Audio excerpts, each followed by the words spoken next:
И мой доклад называется «5 мифов о смарт-ТВ».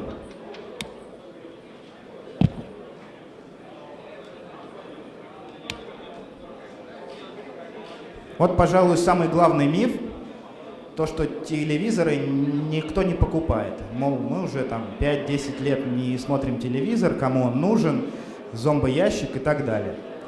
Но факты вещь упрямая. Здесь показаны продажи телевизоров за прошлые годы и прогноз на будущее. Вот видно, что в этом году рост на телевизоры будет около 10 миллионов устройств, из которых 1/4 будут телевизоры с функцией смарт-ТВ. И к 2015 году мы ждем бурный рост именно доли смарт-ТВ в линейках всех производителей. Более 50% телевизоров будут поддерживать технологию смарт-ТВ. Для нас, для России это очень актуально еще в связи с тем, что вы знаете, в 2015 году мы переходим на цифровое телевидение. Фактически ни один старый телевизор, купленный даже 2-3 года назад, не будет показывать эфирные каналы, потому что они будут работать в новом формате. И здесь мы ожидаем очень бурное развитие технологий смарт-ТВ как связь между цифровым телевидением и интерактивными функциями. Миф номер 2. Смарт-ТВ — это дорого. Но здесь все очень просто. Заходим на Яндекс.Маркет, ищем телевизоры с функцией смарт-ТВ. И вот, пожалуй, это вот новая модель этого года, компания LG Electronics. Стоимость от 16 тысяч рублей. Но это еще не все. Те, кто не хочет менять телевизор, они могут себе купить Blu-ray плеер от 3000 рублей, где тоже встроена функция смарт-ТВ. Или приставку от 2000 рублей, которой можно пользоваться всеми функциями смарт-ТВ. Но дальше еще более интересные вещи есть. По нашим данным, средняя покупка, так скажем, это покупатель в среднем, который переходит за телевизором, он ориентирован на сумму 38 тысяч рублей. За эти деньги можно купить современный телевизор 42-47 дюймов, где будет Full HD, 3D и Smart TV. Еще по результатам исследования мы выяснили, что 66% владельцев Smart TV они планируют в будущем приобрести еще один телевизор с функцией Smart TV. Миф номер 3. Smart TV, если и пользуются, то только в Москве. Опять же таки, обратимся к статистике. Коллеги из Иви.ру делились с нами распределением пользователей по регионам России. Это именно люди, которые используют их приложения в телевизорах с функцией Smart TV. Оказалось, что Москва — это 8%, Питер — это 5%. Все остальное — это наша великая и могучая Родина. Еще интересный факт, то, что 65% использования Smart TV осуществляется за пределами крупных городов.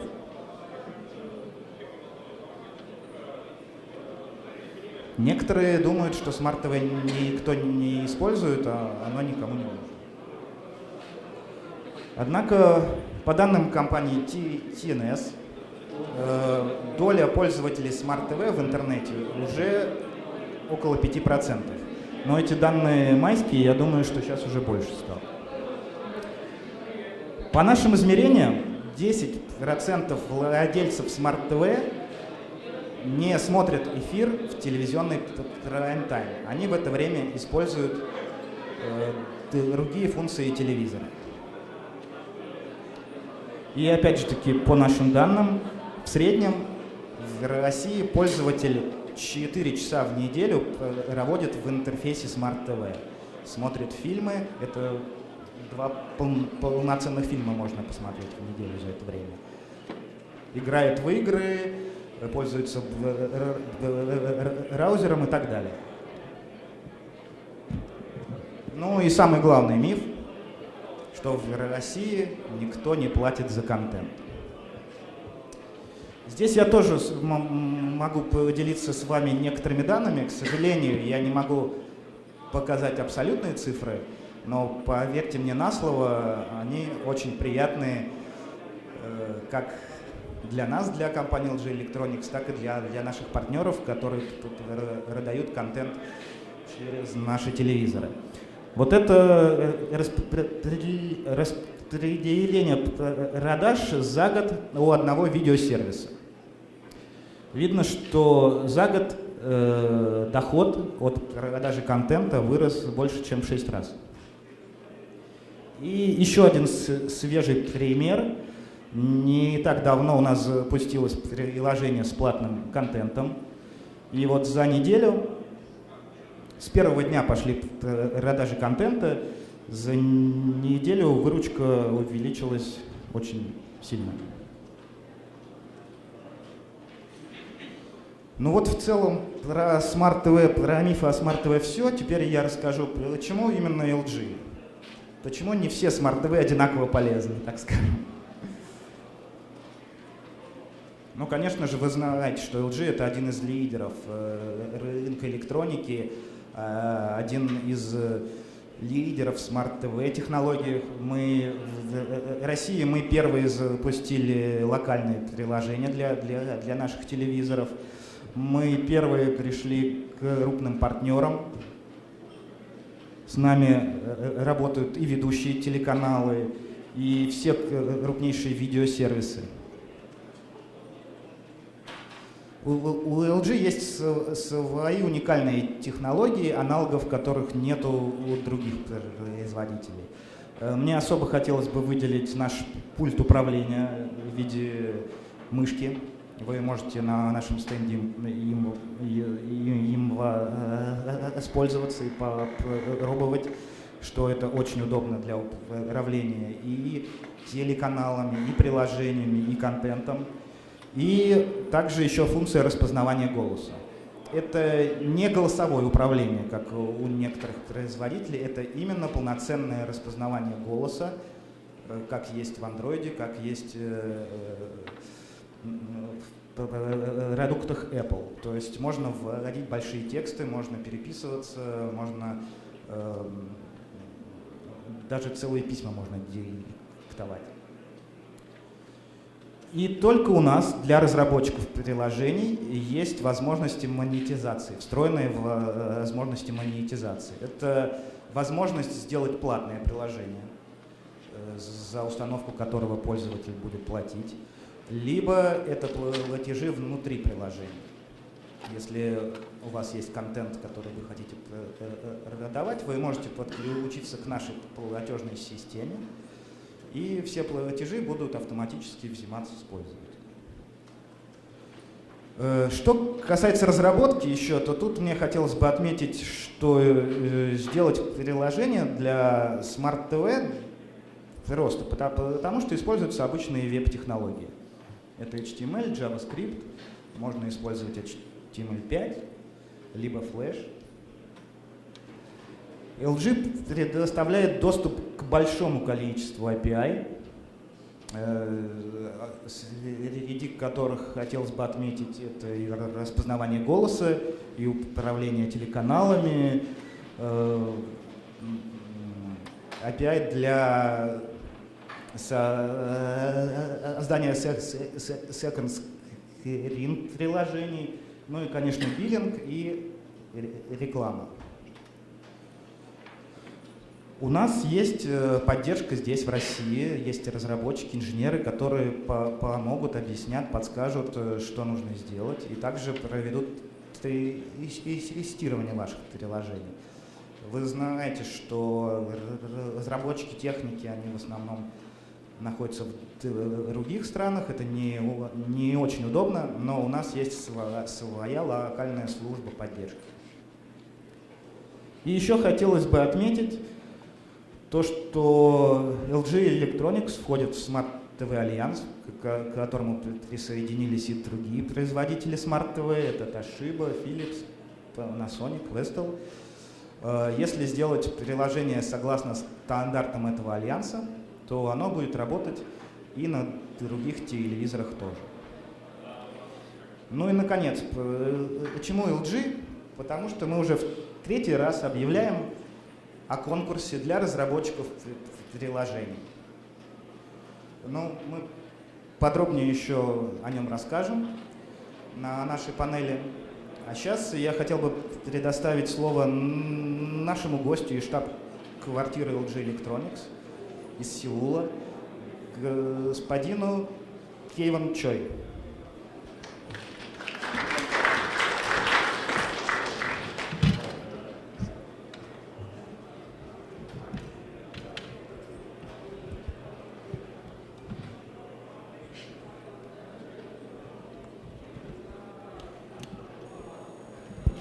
Nice mic. Hi, I'm from Korea. Actually, okay. My name is Kaywon Choi, and actually I'm from the Korea. Just 2 days ago, I take a part in this forum. It's a big honor to speak in front of you guys here.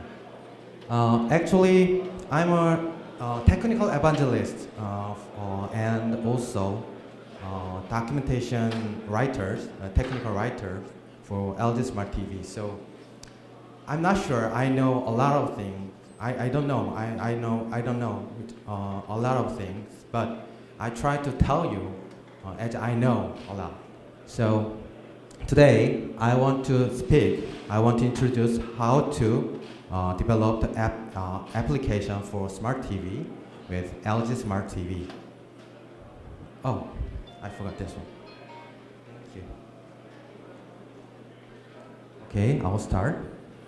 For LG Smart TV app development, actually, I will explain 3 things. One is ecosystem. Second is development process. The third one is tools, such as SDK and OpenAPI. We have ecosystem. I'm sorry, but my Russian is too bad, so I have to speak it in English. I'm sorry about that. And actually, we have ecosystem for LG Smart TV. It divides into 3: for customers, and seller, and developer. For customers, actually, it built for real, pure customers, but developer can catch some kind of a trend, app trend, or some kind of, how can I say, which application is favorite and which application is popular. So you can get some kind of concept and trend inside of this web page. The other one is seller launch. Actually, this one is built for app registration and sales management for sellers.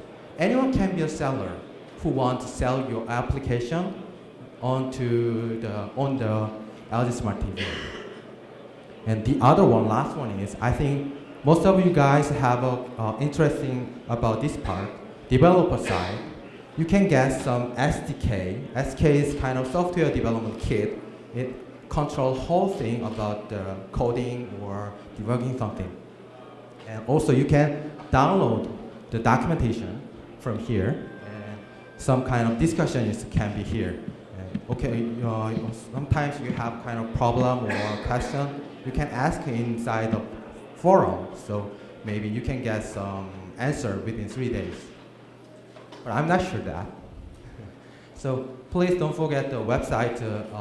And okay, sometimes you can access this website. Before develop your application, you have to decide business model first. It's very important because it's all about the money. So we have 3 types of app business model. First one is paid app.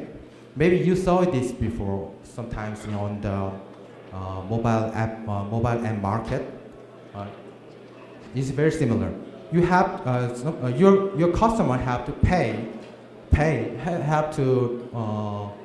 this your application when they install this application. The other one is in-app advertisement. You can put some advertisement in front of your application, so you can get some kind of revenue here. The other one is in-app purchase. You can put some paid item inside your application. Maybe sometimes you can supply high quality movie, so customer have to pay to see these add-on items. So we said in-app purchase IAP. So within these three types of business model, you can select one of them. After decide the business model, you have to follow this app development and submission process. First stage, if you are a developer, you have to follow three things. First, register on the developer side, and then you can get some SK download from there. And after that, after your code is completed, you can download. You have to self-test in the app development. Okay, then signing your app to become a seller, because after that you have to upload your completed file to sell your before selling your application. For seller, you have to register. You have to register seller lounge here. Seller lounge site is URL is same here. You have to register seller lounge and then submit your application. It means you have to upload your final file to this website, and then LGQA test this one. After the testing, you can list on your file, your final gorgeous application to our end market. After that, customer can use it and download it or pay it. So within this process, you can build or you can develop application. After that, for those kind of diagrams, I think I have to tell you detailed thing about our SDK. Actually, when you're thinking about making kind of an application, you have to design concept or kind of which API I have to use. So you can refer these documentations from here. So with this documentation, you can see how to use SK and which open API can be supplied. After that, and the other one is Open API. Open API is very important because you have to interface with smart TV. So this is kind of tool. So Open API library is also provided with SDK. The other one is main thing is IDE. IDE is kind of tool when you want to debug your code or build your code or package your code. All processes here inside here IDE. So also you can launch our emulator here. So IDE's part is very important. Then after your application is almost completed, you have to test it. So maybe at that time you need powerful emulator. So LG Smart TV supplies powerful emulator, such it have same WebKit engine with LG Smart TV. So it means you can test your application with a real TV. But don't forget that the PC situation and Smart TV's device spec is totally different. So after all things, you have to do your test on the real TV as well. Too fast? It's okay? Thank you. When you install your SDK, you will see these 4 types of icons. One is IDE, as I told before. This looks like Eclipse. Maybe someone who developed Android application before, maybe you already know about this kind of IDE. Actually, LG Smart TV IDE is based on Eclipse IDE, maybe Eclipse Juno or Eclipse Kepler, maybe you know that. So this is very similar. Maybe you have experience about this kind of same experience for developing before. Maybe you will easily modify your code here. But menu is a little bit different and or simplified about some kind of menu. The other one is emulator. We have 3 types of emulator: 2011, 12, 13. Actually, it is 3, but you can select one of them for each your target device. If you have a 2013 device, you will use the last emulator here. But don't forget, if you are Linux user or Mac user, macOS user, maybe the default working directory is slightly different with Windows on. So all this information is in the developer side. You can refer that. This is our open API, which as I told before, API is very important factor because it communicates and interface with smart TV. Actually, we have almost currently 16 APIs provided. Today, for your clear understanding, I'll give some example about the broadcast API here. Okay, how to use broadcast API for developer. Actually, first you have to put the broadcast object in the index.html file. Index.html file is kind of a starting point to execute your file. So put your object type like this one, application / and x-next and broadcast. And then you can set the broadcast ID here, and also you can put your broadcast size 600 and 400. It means if this screen here, 600 and 600, 400, this size broadcast will be show you. The broadcasting streaming will show you the inside your application. But this is kind of frame, so you have to put your event function inside there. So call method in your JavaScript code, and inside your JavaScript code, for example, I add some kind of broadcast channel up. This is a method. I use the method broadcast channel up and down with key event code. The other API is also supplied, so you can modify and add it inside your code, whatever you want. This is a web-based platform of it. Before that, we produced a Netcast platform. Currently, we said this is a next generation platform. In fact, we are still developing this platform in Korea and United States. So the production will be released in next year.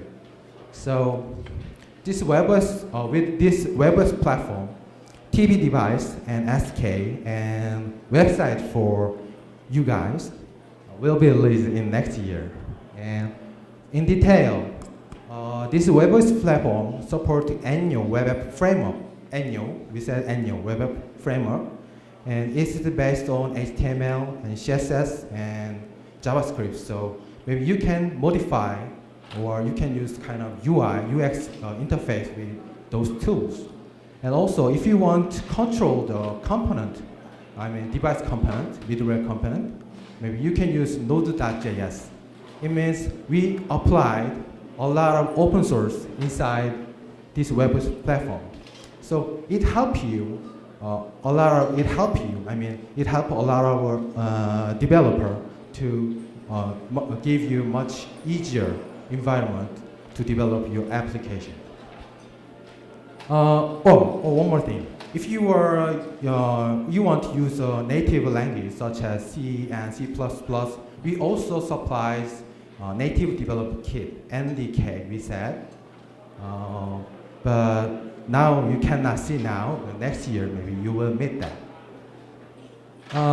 Actually, we have the plan. Actually, we have a plan to apply this web platform to mobile after the WebOS TV. But this is not sure because it's up to the success of WebOS platform TV.